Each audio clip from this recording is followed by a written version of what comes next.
A very warm welcome to one and all present here. I, Angelina, and my co-host Nimisha take this opportunity to present to you our first CXO panel track at nullcon Goa. We have with us esteemed panelists, and as I briefly introduce them, I extend a very warm welcome and request them to take their seats on the dais. So for our first boardroom discussion, we have with us the moderator of the panel, Burgess Cooper, Partner Advisory, Ernst & Young. He has over a decade of hands-on experience as a Chief Information Security Officer, responsible for information security, privacy and compliance across the telecom and BFSI sector. Our panelists for the day, Shan, Chief Information Security Officer and Data Privacy Officer at TransferWise, a financial company for people that travel, live and work internationally, and he is passionate about promoting a security culture. Durga, Dube, Senior Vice President and Chief Information Security Officer of Reliance Industries Limited, and the Honorary Chairman of the Information Security Committee at the Bombay Stock Exchange. He has more than 2 decades of experience in technology risk, fraud risk, and information assurance. Jaya, Baloo, Chief Information Security Officer at KPN Telecom, working in the information security arena for the past 18 years, and has worked mostly for global telecommunication companies, and is a frequent speaker at security conferences, subjects around lawful interception, mass surveillance, cryptography, and quantum computing. We have with us Vasanthika Srinath, Global Corporate Compliance Leader at Concentrix Corporation. She is an attorney, having started her practice over 22 years ago. And at Concentrix, she is responsible for regulatory and policy compliance, contract compliance, and compliance assurance. Our finalist panelist for the day is Mr. Manish Tiwari, Chief Information Security Officer, Airtel. We welcome you all. And with this eminent panel, we begin our boardroom discussion on Clash of the Titans, who will survive. Over to you, Burgess. Thank you so much. Wow, guys are still coming inside.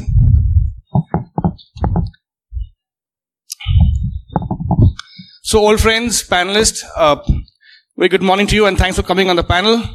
The discussion is Clash of the Titans. 2 of the most prominent and important roles emerging in the security industry. The CPO, the Chief Privacy Officer, or the DPO coming up in different versions, or the CISO. We will discuss, what's the future? Will the roles merge? Will one take over the other? Will the reporting be higher?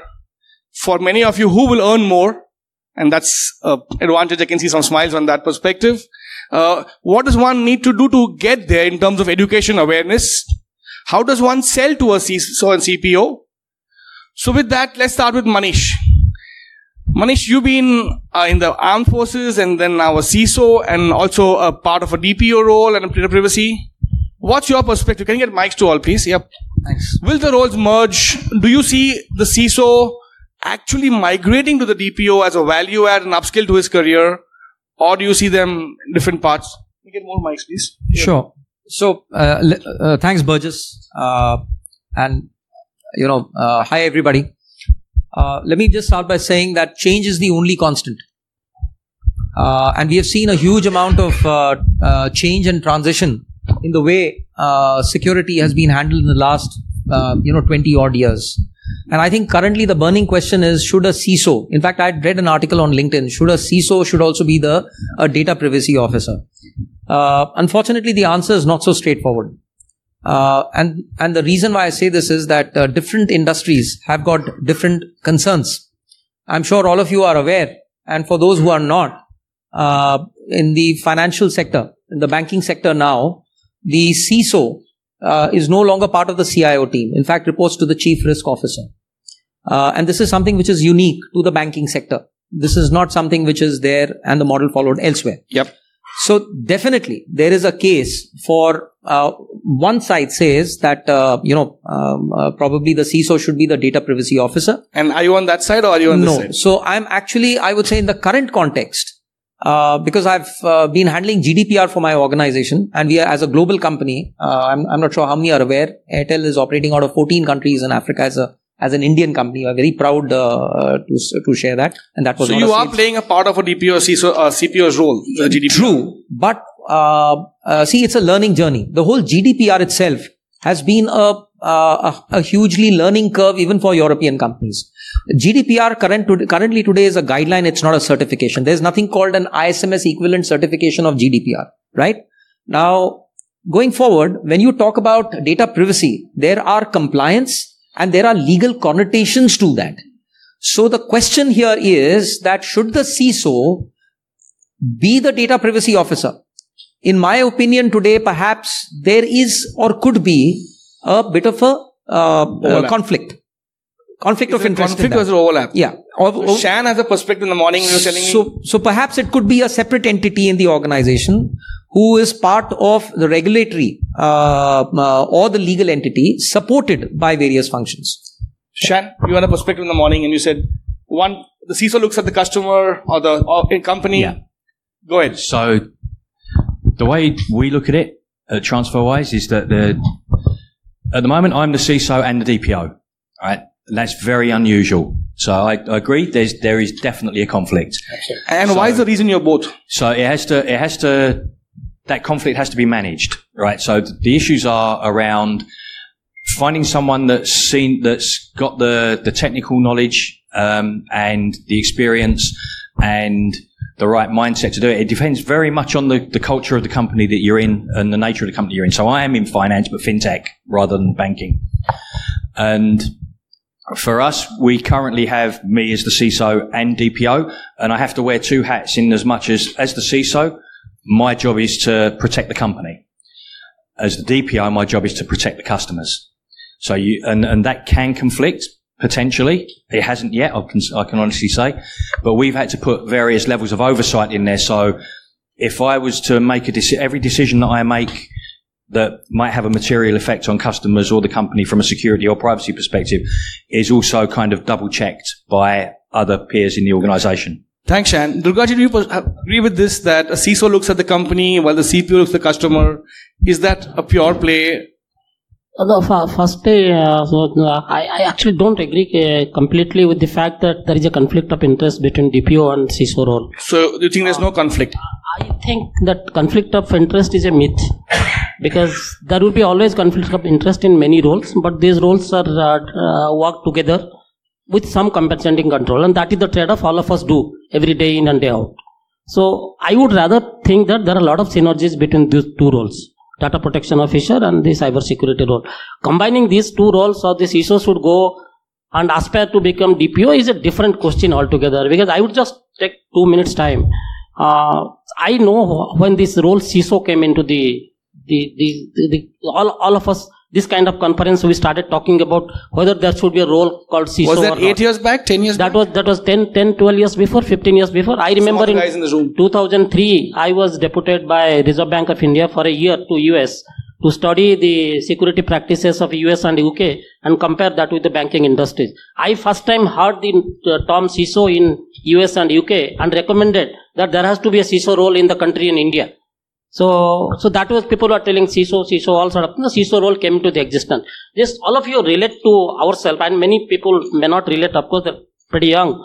So if you relate to yourself, you will find that there were a couple of guys, they were really fighting among each other, and they were not titans those days, fighting with each other to become CISO. Who all are fighting? Some people from the business, some people from the IT, some people from the risk management. They all were trying to fight whether they can become CISO. They were trying to speak security language those days. They were talking virus, they're talking firewalls and all sort of things. Then finally what happened? Who came and who became CISOs? Some of the IT folks, some of the business folks.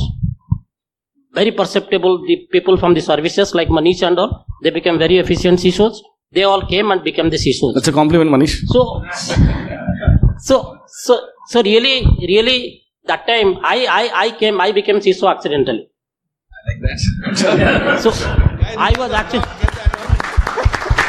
I always wanted to become a CRO, because I came from business. I was in banking. I was knowing what is operational risk, but I was young, and young was a synonym for technology, and I was talking technology, and I was talking that bank had invested in me in security, so I had no option but to become security person.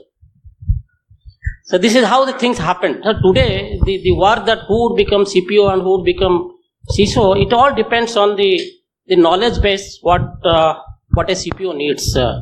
I seriously think we should rather cultivate in knowing that knowledge. Even look at this madam, you know that she is a privacy professor. Vasanthika, up to you. Why did Durga ji say that? And what's the knowledge he's looking for? So knowledge requirement is most important than really aspiring.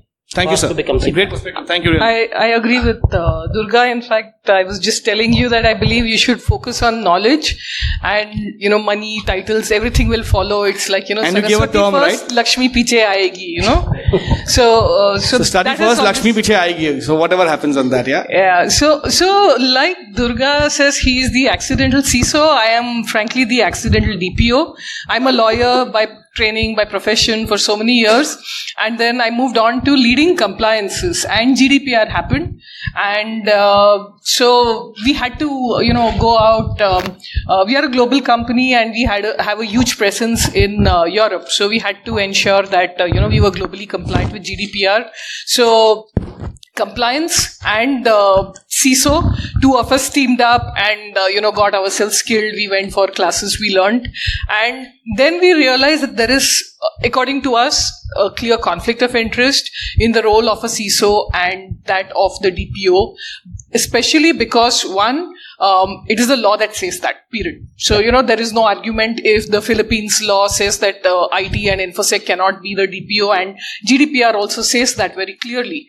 But if you look at it deeper, the reason for it is that if there is a flaw in your, security system and you have to report it, obviously, if you are the owner of that system, you're going to have a little hesitation in how you want to report it, right?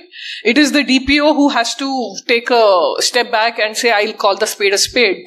And he is like a lawyer. We are the officers of the court. If I'm standing there before, even I'm trying to defend a customer, a client of mine, I have to, be true to the law.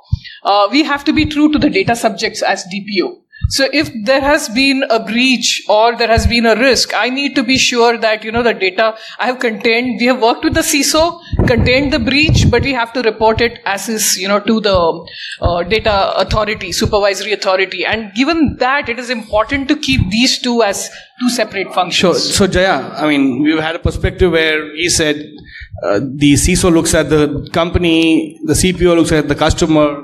Durga said it's all about skills.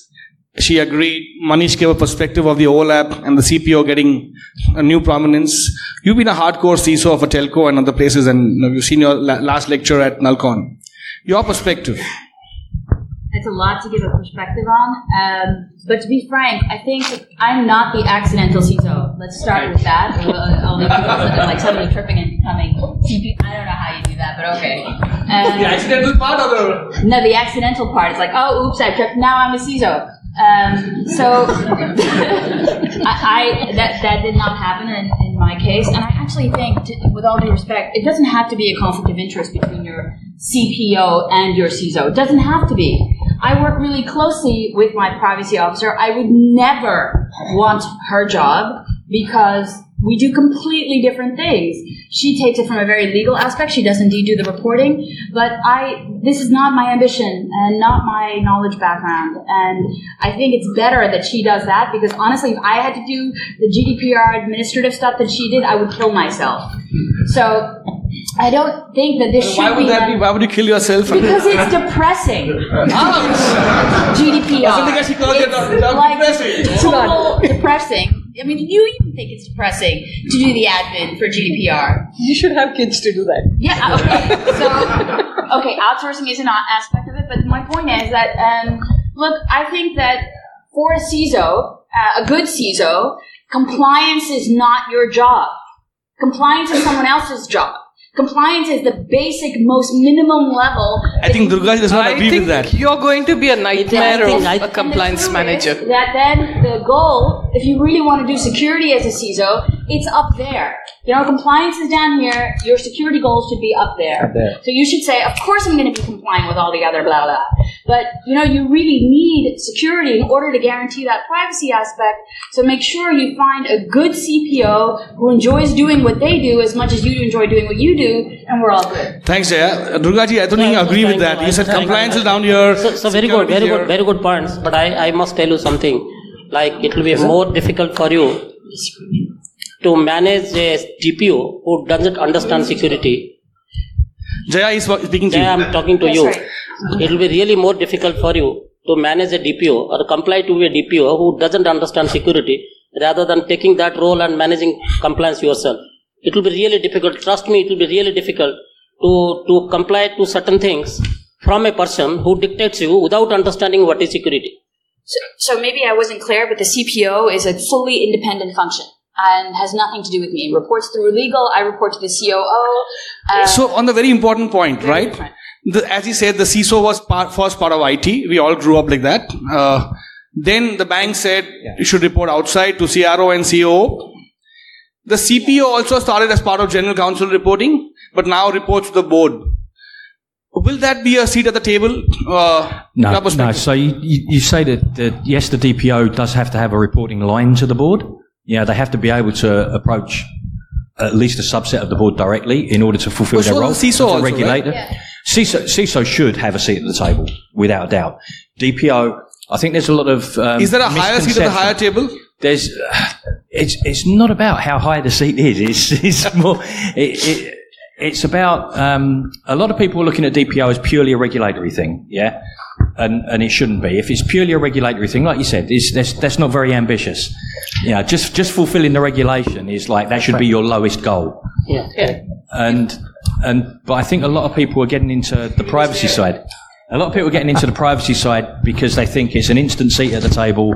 It's like instant senior position. The DPO doesn't have to be like a director level person. It can be someone further down in terms of seniority in the organisation, as long as they have the knowledge and the responsibility. Vasanthika, do you agree with that it doesn't have to be a senior guy? I have a contrarian view on who has a seat at the table.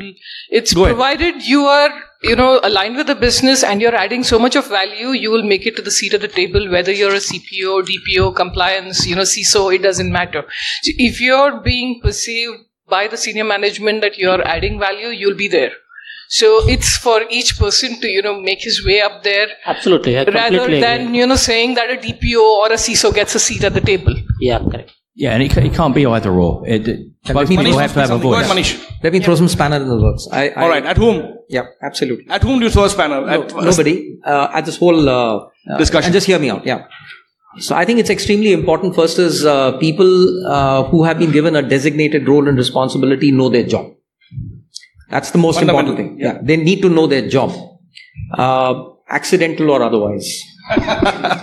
It doesn't matter. You got the job, shape up or shape out. That's the army thing where you come from the forces, right? Whatever. Okay. And the second thing is that there are overlaps in jobs. So which means that today you cannot have a company's privacy officer not really understanding even the basics of IT security. Absolutely. Right? And they have to basically, you could come from a legal background, you could come from a business background, but you simply have to get on with it and learn. As a CISO, I would hate to get into legal and other issues. I'm very happy doing that, but I would still have to take the effort to learn what a company privacy officer, a company's data privacy officer is doing, because all have to work in synergy. And the last point I basically want to make is that the conflict, there are companies where the CIO, the CISO, the CRO, everything all rolls into one. Correct. There's one single entity, right? So is that convenience? Is that is it because cost, convenience, size, whatever? But that's not a good model going forward.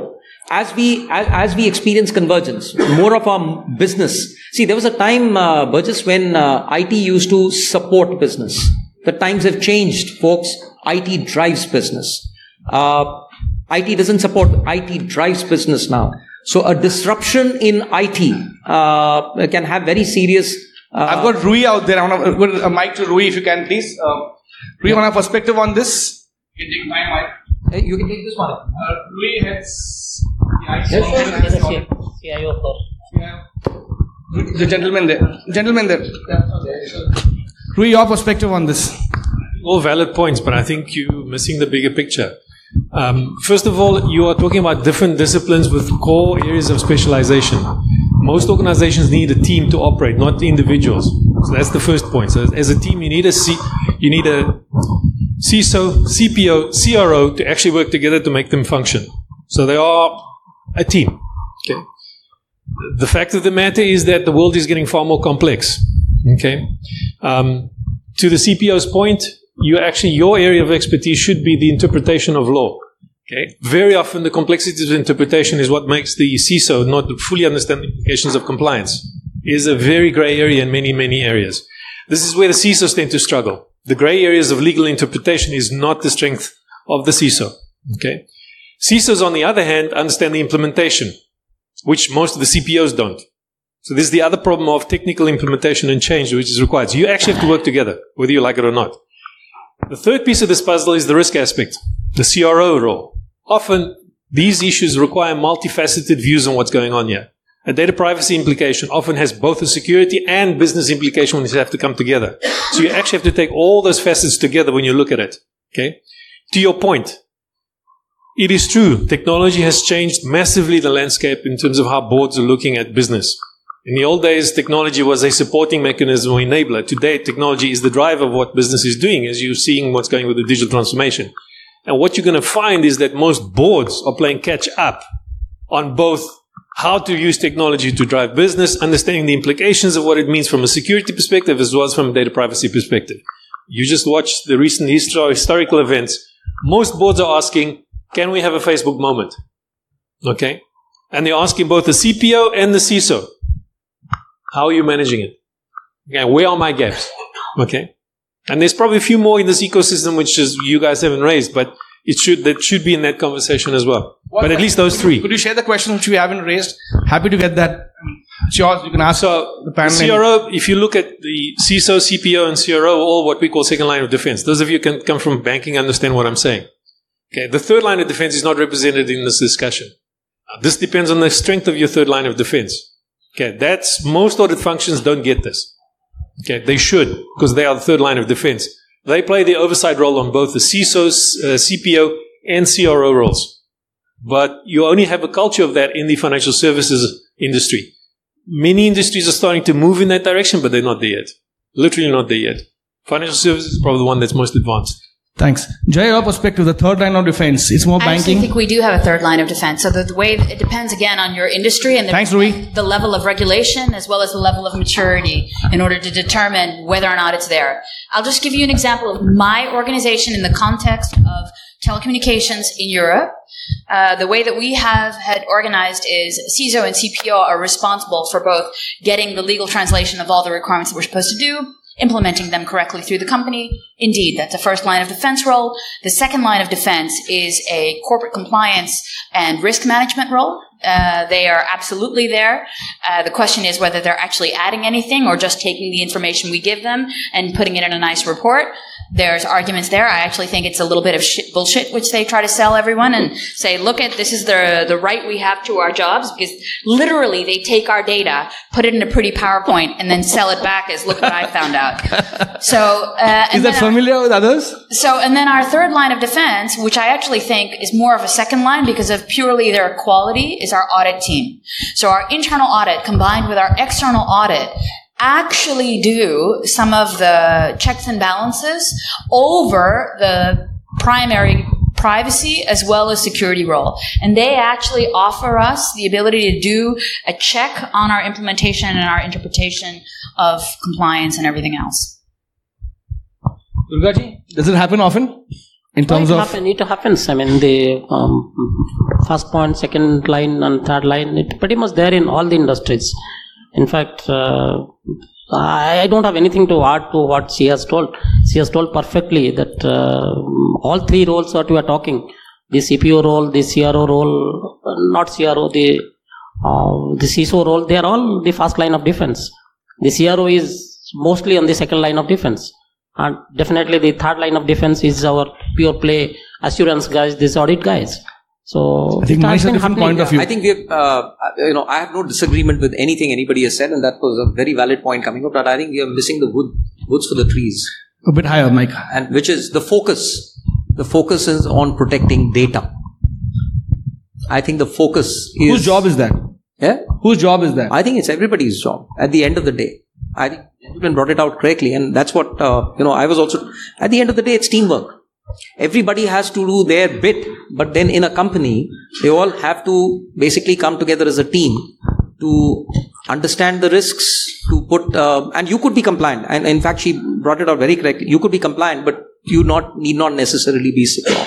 Which is why cybersecurity needs to be there. Compliance is a industry-specific requirement, right? There are some basic fundamental issues which everybody has to do, irrespective of, let's say an ISMS, but there are a lot of industry segment compliance requirements for various reasons.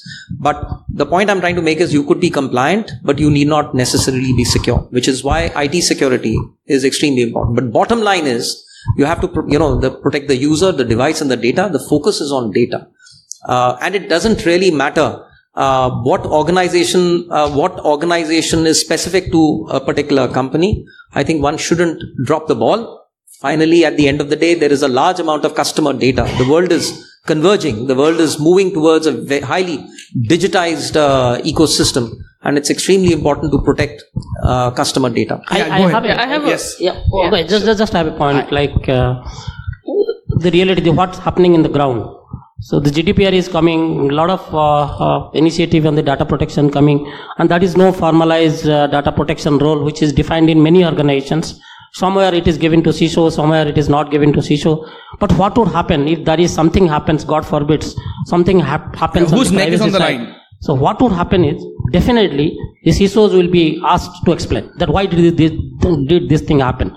So sooner or later, it is always better to learn that domain, to understand what is happening in data protection. Because CISO's role has become popular and it has become very strategic. And anything happening to data security, be it a privacy related thing or anything, I am sure CISO cannot raise their hand telling that I am not responsible. It is a privacy role which is not assigned to me. That is what I don't know it. It is impossible to do that. So that is why who has that role, that's a different thing. Who has that cap, that's a different thing. I would personally think that all CISOs should definitely honor their skill on the privacy side. Because this is coming. Either coming to get that cap or coming to actively collaborate with the privacy office. Or get your job. Yeah. So when we are talking of, bigger and bigger data, which is a new oil. So when you talk of big data, there are three sides. It's like a triangle. One is transparency, security, and privacy. And it's very important to balance all the three. And these are obviously not mutually independent, but they have to work together. It again comes back to this. So if we will draw three circles, then there will be one meeting intersection over there where, the three of them, and it's important to balance them off. You have to look at the rights of the data subject. At the same time, you need to look at how you want to protect your company and your data, and to what extent we need transparency. So when we look at all of this together, I guess, we all have to work together and ensure that all these rights are balanced. And that is, where the twain will meet. Okay, go ahead. Go ahead. The question here. To whom? Just go ahead. All right, go ahead. Can I get a mic? Yeah, my name is Vikas. I'm with Vodafone heading... I'm heading the cyber security shared services in India for Vodafone globally. I think it's a bit of a cultural shift that you see depending on which type of the company you end up in.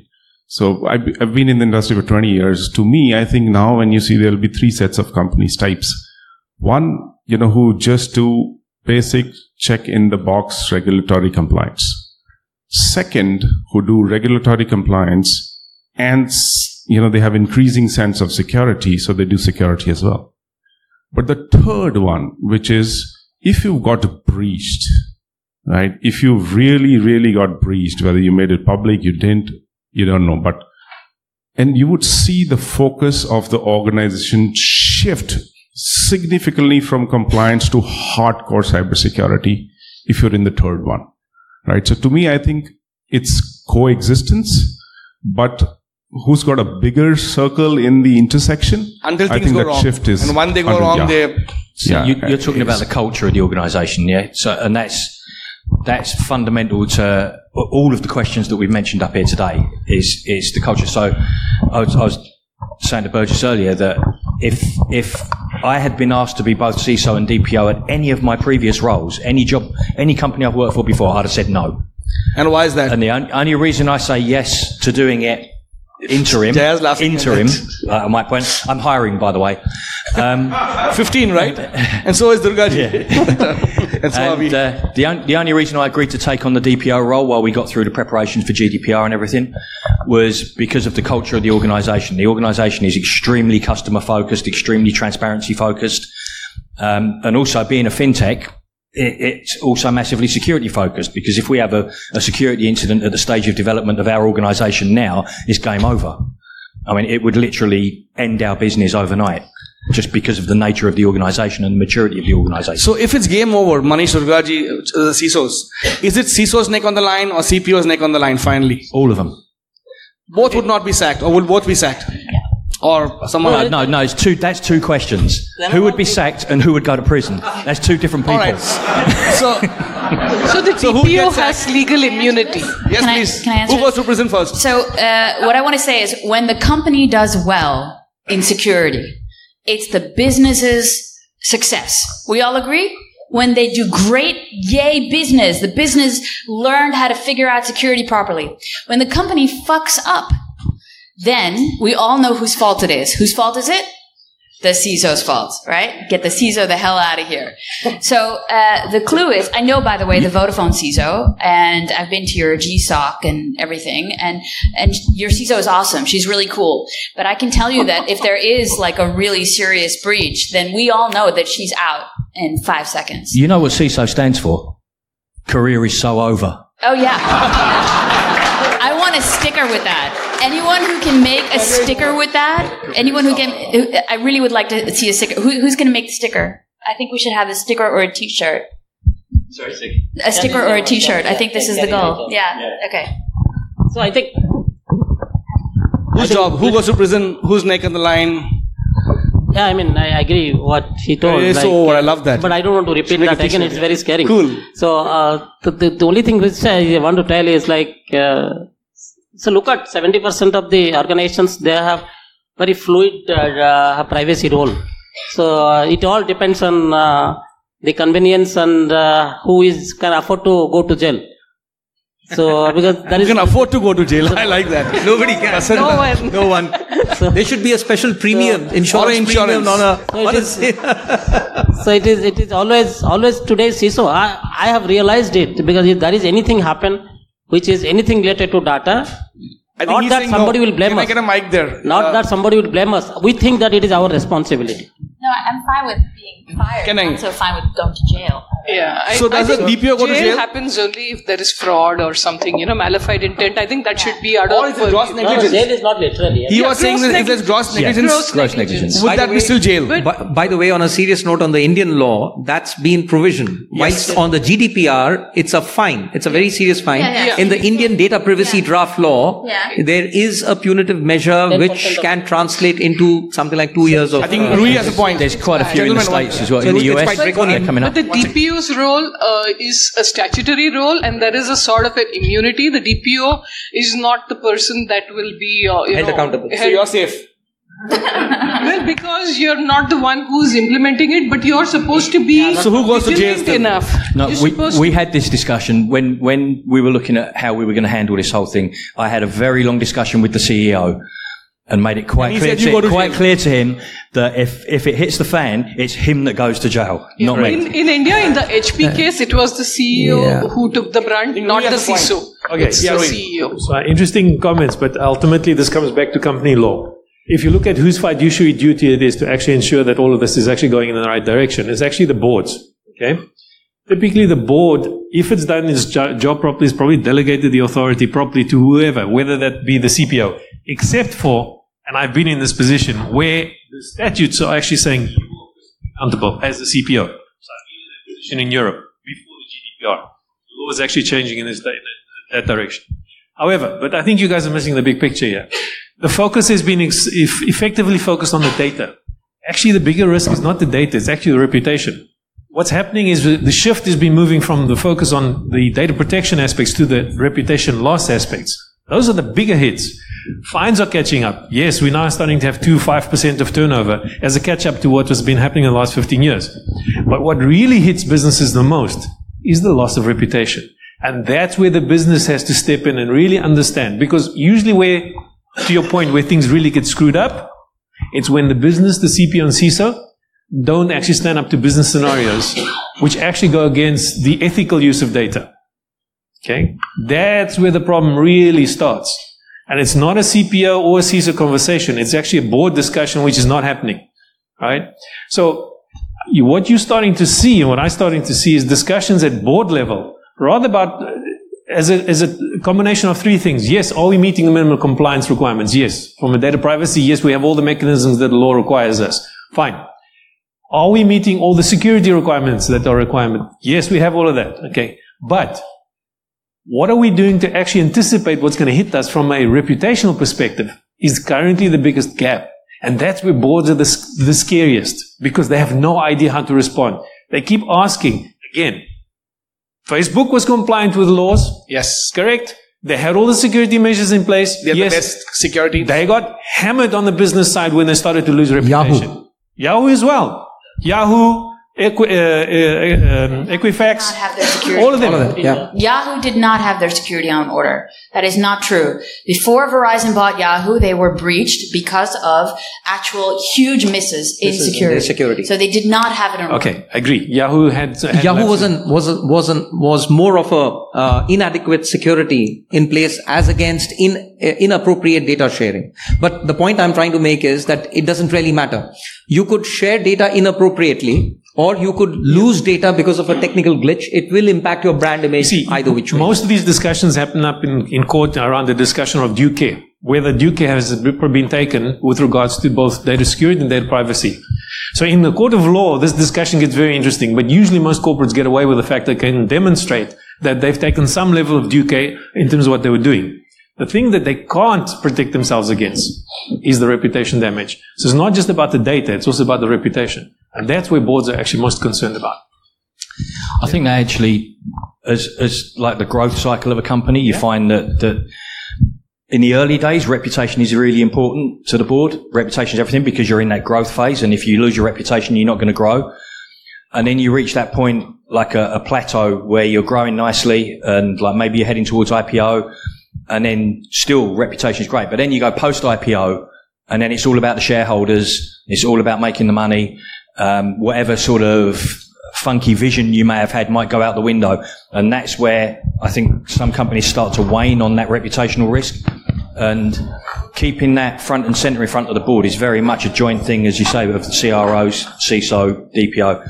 That's a discussion that is very hard to keep at the top table once you're in a position where it's like shareholders, they want to see the numbers. They don't want to see the detail, and they don't understand that is a detail that can get lost easily. I'll flip gears, and I was talking to a few people last night, and I asked them, what would you want to know from the panel? And many of the people out here may not become a CISO or a CPO. A few of them may become a CISO. But two questions are asked. Who earns more? Your views. I think you said DPO is the hottest thing. So I would tell something which I think... Or who has a more future? So I think I must tell this thing for the young people who are sitting. You guys would have come to the front benches. So who should earn more and who is earning more? If you are really concentrating on that, you will miss the forest for the trees. Absolutely. I still remember the quote of Alan Border, the ex-Australian captain. He told one sentence that concentrate on runs, endorsement will follow. So if you concentrate on endorsement, run will never follow. So you only concentrate on the skill. Today's skill, this skill which you are really hearing, 5 years before nobody was knowing that can be a skill. So what skills are those, Durga ji? What skills the skills guys are like, want to know? What skills are those? For you people, the skills of machine learning, skills of artificial intelligence, skills of privacy requirement, compliance. A CISO, I don't agree with madam that CISO cannot tell that it is compliance is not my role. 50% of CISO's role is compliance only. 50%. 50%. And compliance doesn't mean only regulatory and legal compliance. There are lot of compliance. My security policy, adherence to security policy is a compliance requirement. Yeah. I think he has a viewpoint on that. So, no, I don't have a new point. A question? So I have a simple question. So I agree more than, with all due regards to all of you, but the gentleman who asked the question that, ultimately it's a loss of credibility for the organization. Reputation, yep. A loss of reputation. So, why don't we have some kind of a uniform platform or uniform thought process where CISO and DPO should have the equal accountability and the major responsibility should lies with the CRO. I mean, something like that. Otherwise, this debate is not going to end. I mean, we will continue to debate over the years also who's going to be more powerful, who's going to be key decision maker. And will that debate continue? Who will be more powerful? I think let's rise above that. Answering to your first question, and particularly the one who earns more? Yeah, absolutely. I think you should pursue what you feel passionate about and then do a bloody good job of it. It doesn't matter whether it is a CISO's job or a CRO. It's got nothing to do with damn IT. Absolutely. You want to pursue art. Pursue your dreams, pursue your passion. And, at times life takes you on directions which are out of your control. Pursue your passion and success will chase you. That's the only point. Just to answer the gentleman's question, just to answer it, just to add something, whatever you are told, you have rightly asked the questions. In fact, if you look at the largest bank of this country, who is the largest bank in this country? HDFC. State Bank of India. Who is the CRO of State Bank of India? Is there any role called CRO in State Bank of India? The managing director is designated as the CRO. The managing director of State Bank of India is always designated as the CRO of State Bank of India. So CRO is responsible both for the privacy, security, and all sort of things which is related to risk. That's what exactly you told. Yeah, so that's applicable for the larger organization. Mr. Tiwari just said that, there are small, I think you said that there are small organization. So one person is playing multiple roles, like he's playing the CRO, CISO, one-man army. One-man army, right. Or one-woman army. Yeah, but for the larger organization, the example what we said. Just on a lighter note, you were mentioning that the DPO and guys in 5 years experience in London, there's a hot job sort of. Yeah. What is that level? So you say who's going to earn the most? The guy that's going to earn the most is the guy that's in the most demand. And the problem is I agree with you totally. You do what you're passionate about. If you're going to chase the money, you're going to do a lousy job. Because if all you're worried about is the money and not the passion of the job, then you might be adequate for a while and then you wane and it's not the way to do it. At the moment, the hot property in London is DPO. Everyone wants to be a DPO because that's where all the big numbers are at the moment. Because everyone has to have a DPO. Oh shit, GDPR, I've got to hire a DPO. And so right now, DPOs, but like 5-10 years ago, it was exactly the same with CISOs. What levels are we talking about for an entry-level DPO in UK? It can be anything. It can be anything. I mean, you look at if you just Google for DPO roles in London now, you'll see everything from £50,000 to £200,000 for entry level. No, not for entry level. Obviously, it's going to be low. But the entry level DPO, so 5-10 years experience. The other thing is that probably 70,000, something like that. Guys would love that. But it depends on so many variables though. It's not just how experienced you are or anything. It depends on the industry. It depends on the size of the company. It depends on, are you going to be on your own? Are you going to be managing a team of 25? There's so many variables. You can't just put a number on it. So what could be their profile, that 5 year, and what would be their profile? In terms of, no, just like a profile. I mean, I'm just telling that 5 years experience. What would have done in 5 years to become eligible for? They would have had to have worked actively in privacy. So what about privacy in 5 years before? Yeah. So there's always been, so in the UK we had the Data Protection Act 1998 is the previous legislation. Totally different to GDPR. But the difference is if you were working in that arena 10 years ago or 5 years ago, then you've spent, 5 years ago, you've spent your entire career basically preparing for GDPR. Yeah? Come on, you've been silent. No, I think I agree with the sentiment of do what you love and figure it out later what you need to earn to do your thing. But I think the salary is a little bit lower in the EU, but that's because we don't have Brexit. Don't worry, our salaries are going to crash big time. So yeah. Yeah, go ahead. Yeah. You guys are actually disclosing your privacy. So after Brexit, the salaries will crash? All right. Hi. I had a slightly contrarian viewpoint, and bear with me on this, right? On the reputation bit. Impact on reputation. Now, I'll give you two examples. One is Equifax. The share price of Equifax has clawed back most of the losses that it had taken, back when the breach was reported initially. Second is Zomato in India. That is another company which got breached, which had a reputational loss, so to speak. But I don't think anybody is talking about reputational loss right now. So my question is the impact on reputation overstated? No, it depends on if the company can absorb that hit, that's fine. If it's a young company that's like still in the growth stage, then there's every likelihood you won't survive that impact. Whereas like these big companies, I mean, look at Target. Target's share price is higher than ever, I think.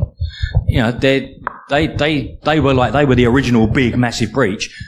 They don't care now. Frankly, Zomato is a young Indian company. But they rode it out. Can I answer your questions? Like, look at the way Equifax managed the breach. They actually transformed the adversity into their advantage.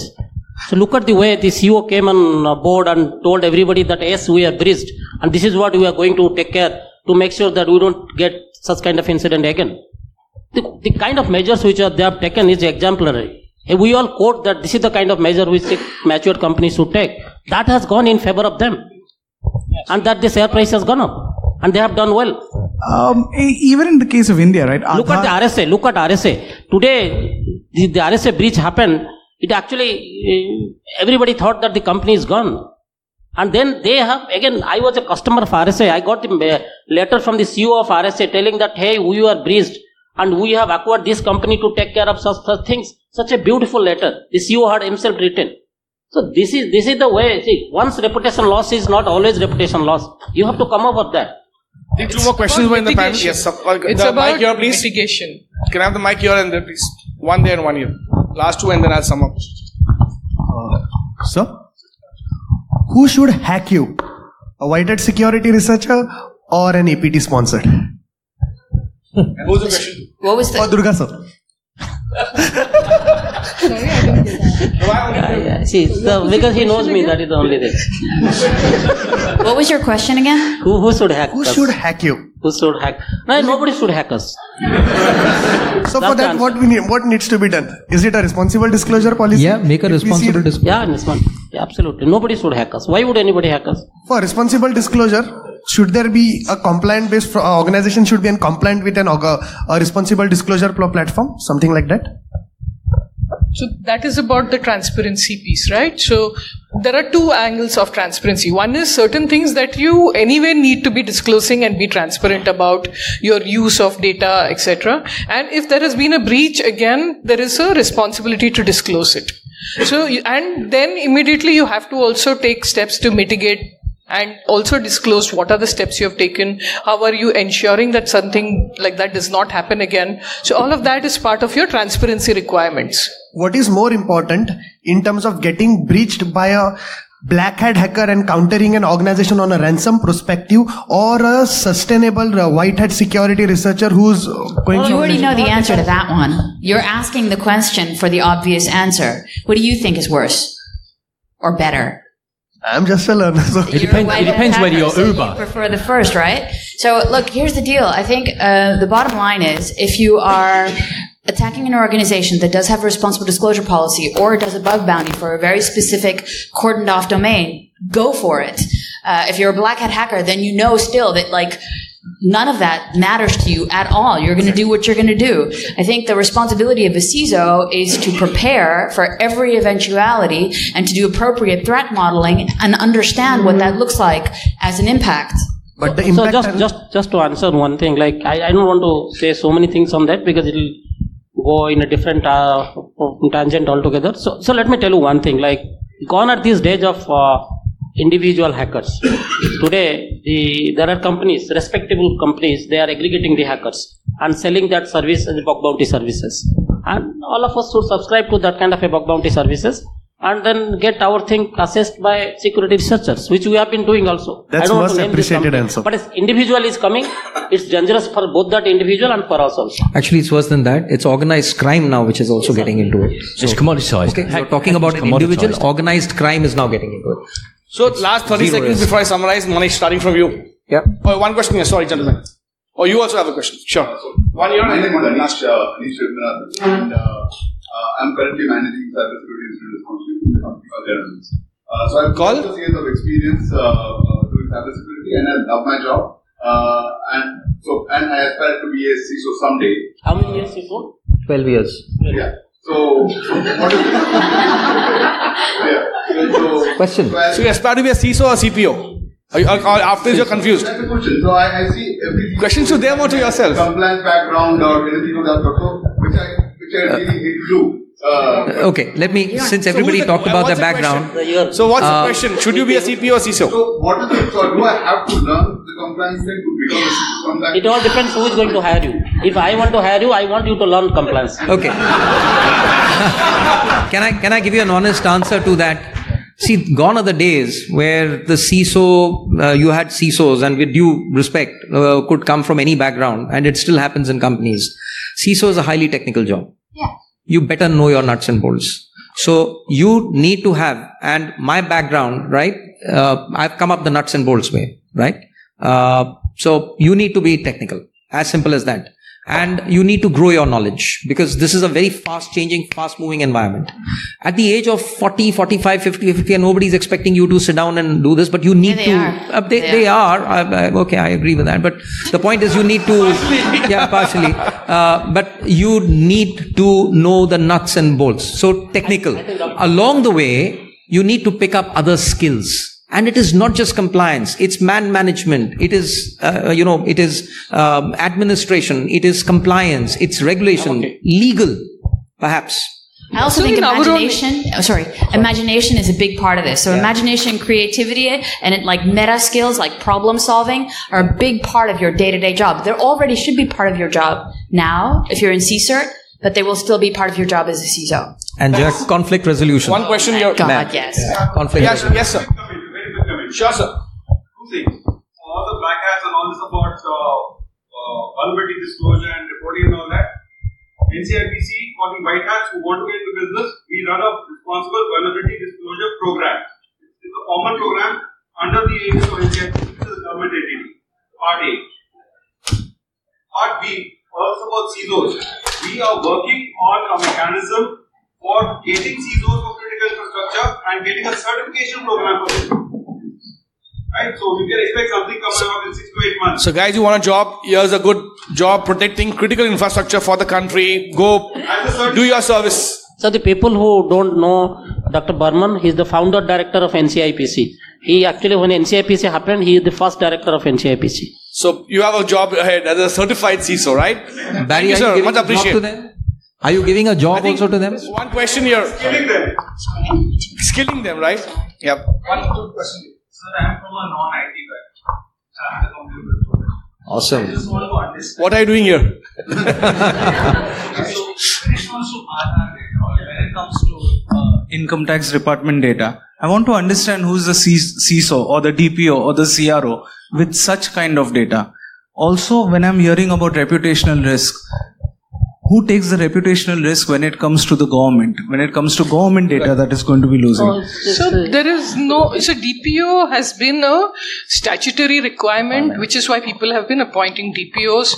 Many companies did not have a formal DPO structure. It has mostly been part of, information security. A couple of companies like Infosys and all have a very huge privacy organization, and they have a mix of technical and legal team that does that.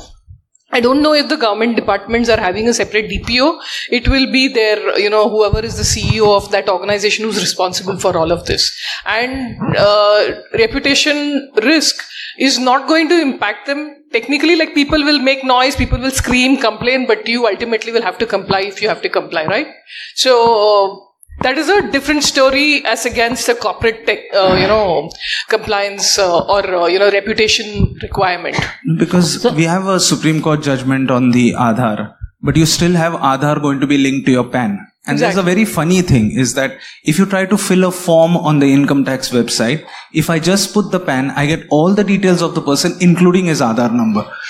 So I just don't understand. So let me just attempt. So we are not here. I don't think anybody here is competent enough to really give any comment that who is the CISO and who is the named person who is supposed to take care of this. I don't think we can. There is a CISO and Aadhaar, by the way. So I think there could be a CISO or about the reputation. What you told, reputation of income tax or reputation of The country lies with the parliament of the country. Okay, so with that, I'm getting stares here because she's saying time's over. 30 seconds, Manish, to all, and then I'll summarize. Your last views on this subject. CPO, CISO, future, do what you want. Go Guys, for you're in Goa. Do what you want. Pursue your passion. I mean, you want to become a beach bum, do it, but do it with passion. I mean, and don't chase success. Success will chase you. But if you aspire to be a CISO, then, understand the skills required and do a damn good job of it. That's it. Yep. So I just actually wanted to share very briefly the story of how my organization worked around this. We had an information security organization, and they were also handling privacy. And then when GDPR happened, we had to comply, and we looked at a lot of things. So, I mentioned before, I had to upskill. And me and the CISO together went for training. We both are, now certified. Was that accidentally or by purpose? No, we had to, right? All right. So my becoming the DPO finally was because we realized that the CISO can't do it. So that is still part of my role. I have a much larger role otherwise. But the point I was saying is that we work together very much. We both are, FIPs, Rishi and me, and we keep working together. So if you want to be, as you move up, it's very important to be able to take a 360-degree picture view of everything and be able to step back and not get personally influenced and biased. So body of knowledge is always something that's going to help you. It's important to keep learning, studying, and absorb all of that, and then take a very calculated decision which is in the interest of the company and the data subjects as you're working. So that is what is important, and it's not about one being more powerful than the other. It's about who does a good job.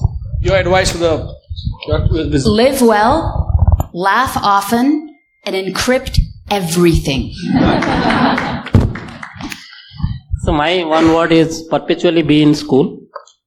So upskilling and cross-skilling is necessary for a CISO to even sustain as a CISO. Forget about becoming a CPO or a CRO. So technical skill is very important, but over-concentrating on technical skill will not lead to anywhere. It will only remain you to continue to become a CISO. You never grow. So you have to really upskill and cross-skill in various other domains. Yeah, I think the best for the last. So I totally agree with what everybody said there. But one thing, everybody's saying, I want to be a CISO, I want to be a CRO, CPO, whatever. You got to remember, as soon as you get that C in front of your name, you don't get to do much of the fun stuff anymore. So be careful what you wish for. I can see Rui agreeing to that. Right? Yeah. Okay, so great discussion. I'll just summarize some of the lighter moments which I sort of captured. Live well. Wow, darkness with that. Live well, laugh often, encrypt everything else. I am an accidental DPO and GDPR happened. Young was synonymous with technology, and I became a CISO accidentally. Those were the days when Titans was not called Titans. First time heard the CISO in 2003. Conflict of interest is a myth. Look for synergies. Durga said that. Okay. Study, get knowledge. Lakshmi piche aayegi is what you mentioned. So wealth will follow you. True for the time for the data subjects is again what you mentioned. Oops, I tripped and now I'm a CISO. You said you're not done that way. Does not have to be a conflict of interest. GDPR work is depressing. And so is compliance. And compliance is not part of a CISO's job. And Durga did not agree with that. And I think it's a fair point.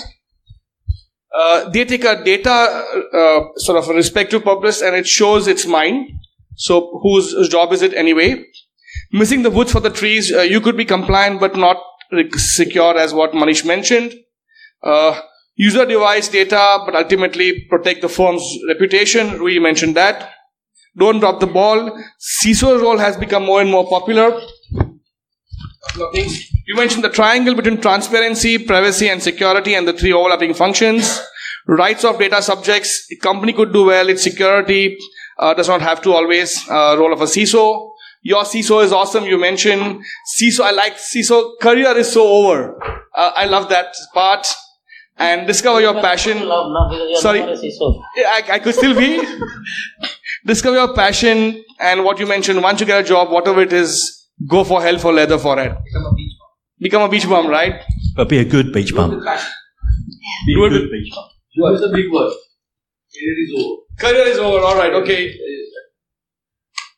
Last was bigger risk is not data, it's more reputation. In code discussions, it's more about the due care and do what you're passionate about and then do a damn good job. With that, great discussion, lovely audience, lovely panel. Thank you so much.